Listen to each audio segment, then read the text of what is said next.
একবারই মাত্র প্রতিষ্ঠা সংস্কার করা হয়েছিল। ওইখানে লেখা আছে দেখবেন 1200 কত, ওখানে লেখা আছে দেখুন ওই সময় এটা সংস্কার করা হয়েছিল। তারপর থেকে এনার হিসেব যে মায়ের মন্দির অ্যাকচুয়ালি কত বছর এটা আমরা ঠিক বলতে পারবো না। মায়ের এরা কথিত আছে দু বোন, জয়চণ্ডী গড়চণ্ডী। এই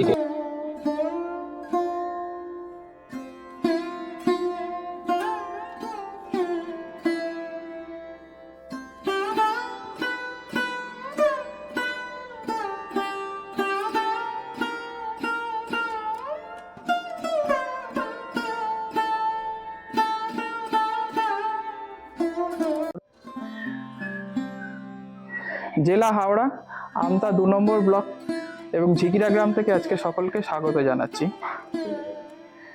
পশ্চিমবঙ্গ তথা হাওড়া জেলার মানচিত্র থেকে এরকম বহু স্থাপত্য আছে দিনে দিনে হারিয়ে যাচ্ছে, তার মধ্যে টেরাকোটা অন্যতম।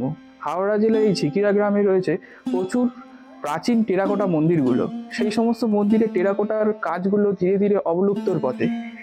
সরকার যদি এই বিষয়ে যদি ধ্যান ধারণা না করে তাহলে আগামী দিনে কিন্তু এই সমস্ত টেরাকোটার কাজগুলো কিন্তু আস্তে আস্তে বিলুপ্ত হয়ে যাবে, সকলের দৃষ্টির গোচরে চলে যাবে।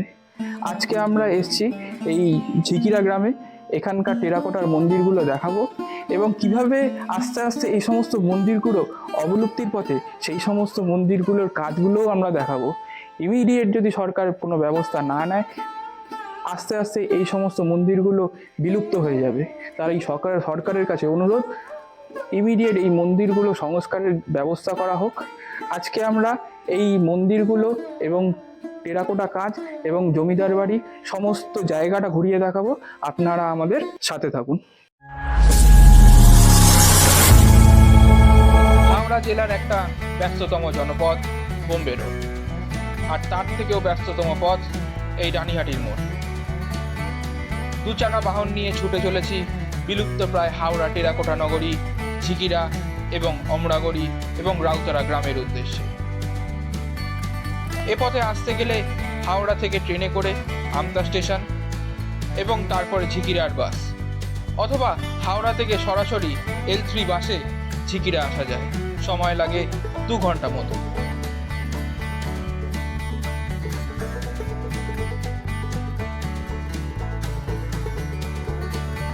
জায়গাটার কথা বহু জায়গায় পড়লেও এ গ্রামে আগে কখনো আসা হয়নি, তাই শ্রাবণের সুন্দর সকালে আমরা রওনা দিয়েছি এই স্থাপত্যগুলো দেখব বলে। দিনটা ছিল মেঘলা, ঘন্টা 2-এর মধ্যে পৌঁছে গেলাম রাউতারা গ্রামে।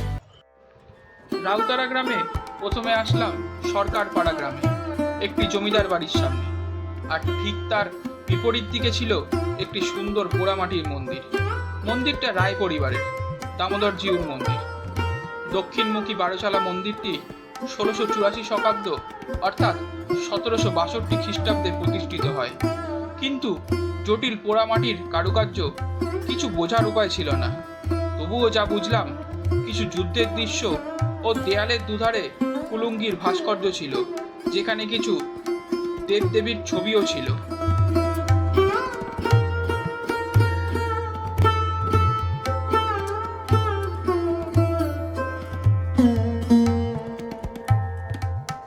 মন্দিরের পাশেই ছিল একটি নওবাতখানা, তাতে টুসোর কাজ করা ছিল। শুভ দিনে এইখানেই বাজত সানাইয়ের সুর। এর ঠিক পাশেই রয়েছে একটি 8চালা দোলমঞ্চ। দোলমঞ্চটি পোড়ামাটির কাজ বিশিষ্ট, তবে সময়ের সাথে সাথে নষ্ট হয়ে গেছে নওবাতখানার টুসোর কাজ। নহবতখানার পাশেই ছিল একটি চমৎকার রথ। সময়ের সাথে সাথে এটির অবস্থাও জরাজীর্ণ হয়ে গিয়েছে। মন্দিরের ঠিক পাশেই রয়েছে অষ্টভুজাকার রাসমঞ্চ, তারও অবস্থা খুবই জরাজীর্ণ। সমস্ত জায়গাটি রায় জমিদার বাড়ি। জমিদারি প্রথা অবলুপ্তির পরে শুধু বাড়িটাই সুসজ্জিত হয়ে রয়েছে, পুরাতত্ত্বগুলো প্রায় অবলুপ্তির পথে। এবার আমরা চলে এলাম অমরাগড়ি গ্রামে। এই গ্রামে 2টি মন্দির রয়েছে। এটি সমস্ত মন্দিরগুলোর মধ্যে সেরা টেরাকোটার কাজগুলোর অন্যতম। পশ্চিমবঙ্গ রাজ্য প্রত্নতত্ত্বের অধীনে এটি একটি সুরক্ষিত স্মৃতিস্তম্ভ। 1686 শতাব্দে রায় পরিবার এই মন্দিরটি তৈরি করে। মন্দিরের নির্মাণ শৈলী 8 চালা বিশিষ্ট, যার প্রবেশপথে রয়েছে 3টে বারান্দা। আর প্যানেলগুলোর নির্মাণ শৈলী কারিগরদের চমৎকার কারুকার্য চিহ্নিত করে। মন্দিরের প্যানেলে রাম ও রাবণের যুদ্ধের দৃশ্য, অশোক বনে দেবী সীতা এবং লক্ষণের আঘাত এবং বিশল্যকরণী হনুমানকে বহনকারী ছবিও রয়েছে। মন্দিরের নিচের অংশে ইংরেজদের জাহাজ এবং নাবিক থেকে শুরু করে ঘোড়া ও হাতির পিঠে শিকারী ও তখনকার জমিদারদের পালকিতে করে নিয়ে যাওয়ার দৃশ্যও বর্ণিত হয়েছে। দেবী দুর্গার উপস্থিতিও ফুটে উঠেছে মন্দির স্তম্ভের গায়ে। তবে একটা কথা না বললেই নয়, সমস্ত মন্দির প্রতিষ্ঠার বয়স শকাব্দে চিহ্নিত হয়েছে। আসলে ইংরেজ আগমনের পূর্বে বাংলা ক্যালেন্ডার শকাব্দে বিবেচিত হতো, পরবর্তীকালে ইংরেজি ক্যালেন্ডার তা খ্রিস্টাব্দে পরিণত হয়। মন্দিরের এই প্যানেলটি সব থেকে বেশি প্রাণবন্ত। এটিতেই লঙ্কা যুদ্ধের দৃশ্য ও তার নিচে বানর সেনার চিত্র ফুটে উঠেছে। তবে ডেভিড ম্যাককাচেন রচিত বাংলার মধ্যযুগীয় মন্দির ও তারাপদ সাঁতরার হাওড়া জেলার পুরাকীর্তি, এই বইগুলিতে আরও বিশদে বিবরণ পাওয়া যায়।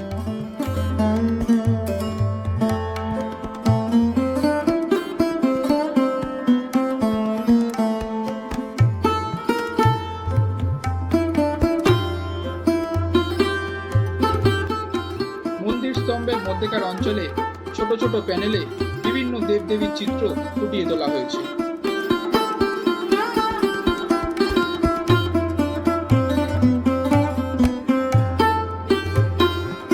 এরপরে দেখে নিলাম গজলক্ষ্মী মাতার মন্দির ও রাজমঞ্চ।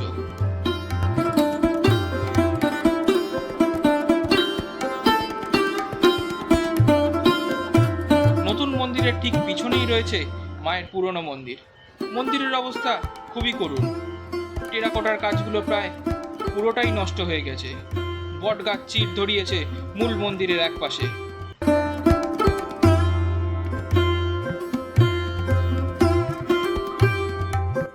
এতটুকু বুঝলাম, মন্দিরের উপরের প্যানেলে রথযাত্রার দৃশ্য বর্ণিত হয়েছে। এই মন্দিরও 3টি বারান্দা বিশিষ্ট। রথযাত্রার উৎসবকেই বেশি প্রাধান্য দেওয়া হয়েছে এই মন্দিরের কারুকার্যে।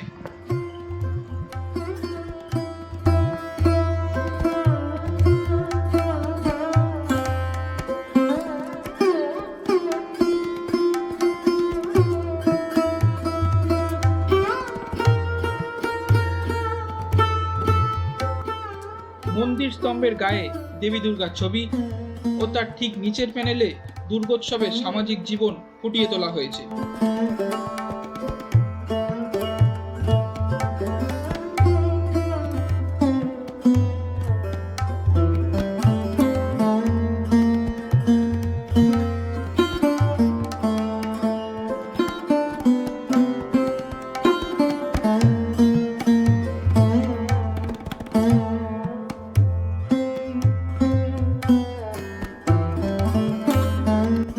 তবে মন্দিরের অবস্থা রক্ষণাবেক্ষণের অভাবে এতটাই খারাপ যে আর কিছু সময়ের পরে মন্দিরের আর কোনো কারুকার্যের অস্তিত্ব থাকবে বলে আমার মনে হয় না।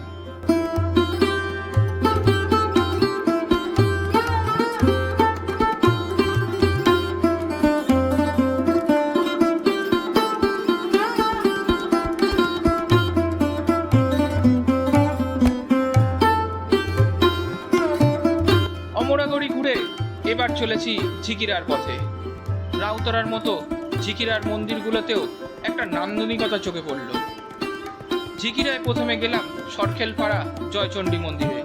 দেখে যা বুঝলাম তাতে মন্দিরটি সংস্কার করা হয়েছে, ফলে মন্দিরের সেই পুরনো চেহারা আর নেই। তবে মন্দিরের দেয়ালে রয়েছে পদ্ম ফুলের শাড়ি, তাতে বোঝা যায় এই মন্দিরটা একসময় ছিল বেশ নান্দনিক। এই মন্দিরের বিগ্রহ তখনকার দিনে চন্দন কাঠ দ্বারা নির্মিত। মন্দিরের এক পাশে রয়েছে 2টি শিব মন্দির। এই মন্দির প্রতিষ্ঠিত হয় 162 খ্রিস্টাব্দে। মন্দিরটা কত বছরের?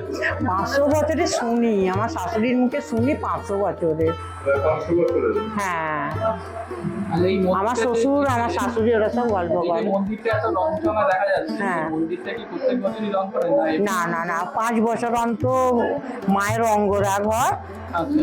মাকে ওই মায়ের দেখলে একটু ছোট, ও তো চন্দন কাঠের মা, মানে ছোটে ছোটে গেল, রংটা ফের হয়ে গেল, তখন আলাদা ঘরে নিয়ে যে ওই সব মায়ের অঙ্গরাগ হয়। আচ্ছা।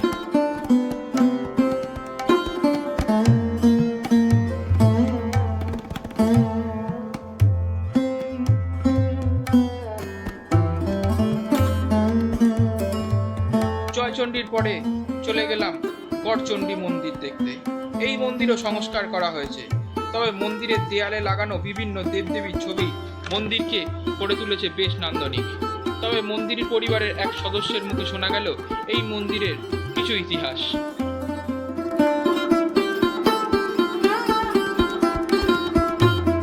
মন্দির সম্পর্কে দেখুন, আমার বয়স 80।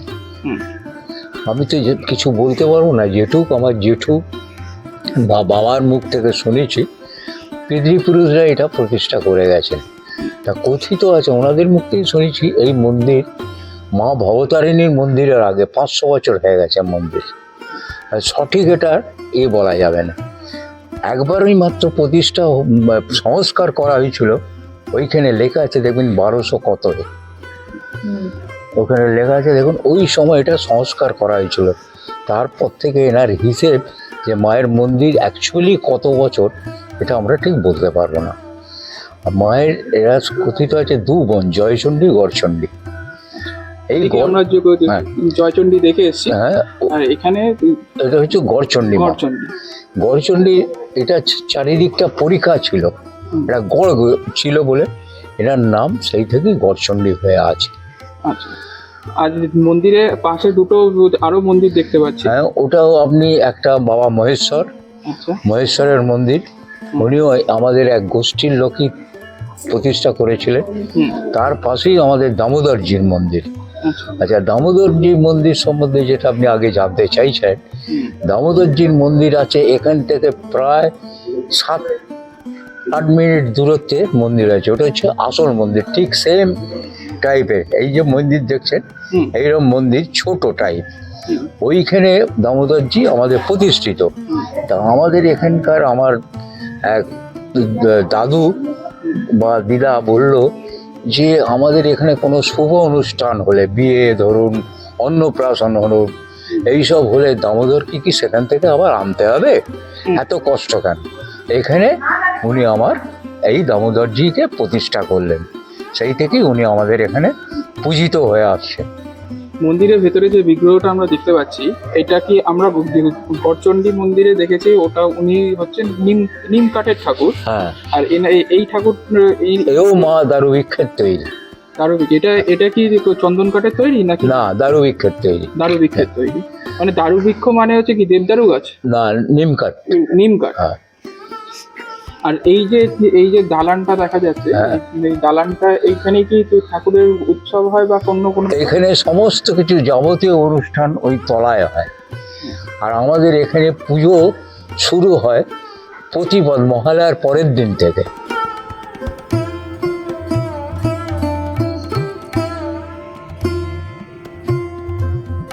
এবার আমরা দেখে নিলাম মল্লিক পরিবারের শ্যামসুন্দর মন্দির, যেটি প্রতিষ্ঠিত হয় 1613 শতাব্দ অর্থাৎ 1691 খ্রিস্টাব্দে। এই মন্দিরও 8 চালা ও 3টি বারান্দা বিশিষ্ট। মন্দিরের দেয়ালে রয়েছে পোড়ামাটির কাজ, যেমন নৌকা, হাঁস, রথযাত্রা, এছাড়াও ইংরেজ সাহেবরা ও তাদের জাহাজ।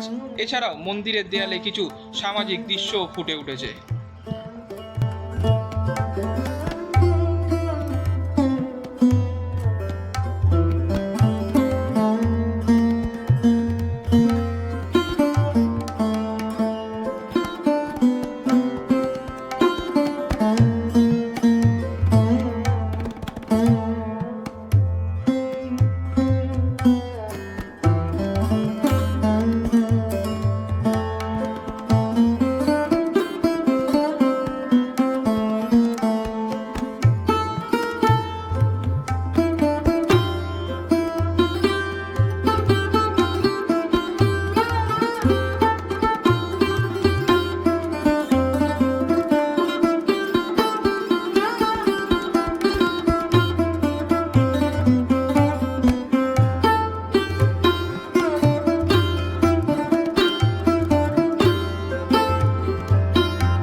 চলে এলাম কানাড়ার পরিবারের সীতানাথ মন্দিরে। আগের মন্দিরগুলোর মতো এই মন্দিরটিও ত্রিখিলানযুক্ত প্রবেশপথ এবং সমস্ত মন্দিরে রয়েছে পোড়ামাটির কাজ। তবে আমার মন্দিরগুলো দেখে যা মনে হয়েছে, কোনো একজন ব্যক্তি অথবা কোনো একটি বিশেষ গোষ্ঠী দ্বারাই এই মন্দির স্থাপিত হয়, কারণ সমস্ত মন্দিরের প্যাটার্ন একই ধরনের। কারণ এই মন্দিরের দেয়ালেও লঙ্কা যুদ্ধ, রথযাত্রা, হনুমান, গণেশ, ইংরেজ ও তাদের জাহাজ ইত্যাদির ছবি পাওয়া যায়। মন্দিরের ঠিক পিছনেই রয়েছে একটি রাসমঞ্চ, যা পুরনো মন্দিরগুলোর সাথে সাদৃশ্য রেখেই তৈরি করা হয়েছে।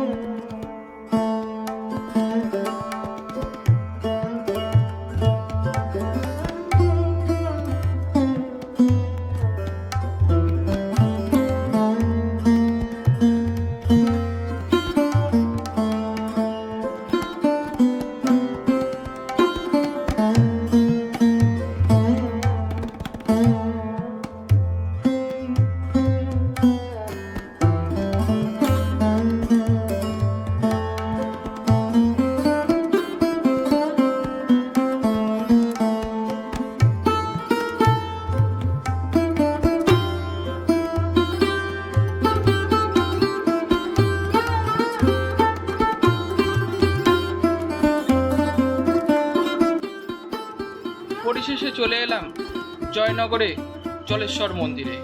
অনাদি বাবাকে দর্শন করে এবার বাড়ি ফেরার পালা। বর্ষার আকাশে একটু একটু করে মেঘ জমতে শুরু করলো, আর খিদেও পেয়েছিল বেশ, তাই বেরিয়ে পড়লাম তড়িঘড়ি। তবে একটা কথা না বলে পারছি না, এই সমস্ত পুরাতত্ত্বগুলো যদি কালের গর্ভে তলিয়ে যায়, তাহলে পরবর্তী প্রজন্ম কিন্তু হারাবে একটি পৌরাণিক সম্পদ।